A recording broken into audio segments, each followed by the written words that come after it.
உங்களின் இல்லங்களையும் வாழ்வையும் இனிதே ஒளிமயமாக்கிட GT ராயலின் தீப்பெட்டிகள். தரமானது, பாதுகாப்பானது. நோட்டாவை ஆதரிப்பது மறைமுகமாக தேவையற்ற வேட்பாளர்களை ஊக்குவிக்கும் செயல் என்று RSS தலைவர் மோகன் பகவத் தெரிவித்துள்ளார். மகாராஷ்டிராவில் முதல்வர் தேவேந்திர ஃபட்னாவிஸ் தலைமையிலான மகாயுதி கூட்டணி ஆட்சி நடக்கிறது. சென்ற ஆண்டு டிசம்பரில் 246 நகராட்சிகள், 42 நகர பஞ்சாயத்துகள் என 288 உள்ளாட்சி அமைப்புகளுக்கு தேர்தல் நடந்தது. அதில் 200க்கும் மேற்பட்ட உள்ளாட்சி அமைப்புகளை கைப்பற்றி மகாயுதி கூட்டணி வெற்றி பெற்றது. இந்நிலையில் மகாராஷ்டிராவில் இருக்கும் 29 மாநகராட்சிகளுக்கு இன்று தேர்தல் நடந்தது.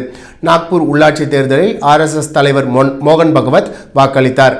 அப்பொழுது அவர், ஒரு ஜனநாயக அமைப்பில் அரசை தேர்ந்தெடுப்பதற்கு வாக்களிப்பது அவசியம், அது ஒவ்வொரு குடிமகனின் கடமையாகும், மக்கள் நலனை கருத்தில் கொண்டு சரியான வேட்பாளருக்கு வாக்களிப்பது நமது அனைவரது கடமை என்று பேசினார்.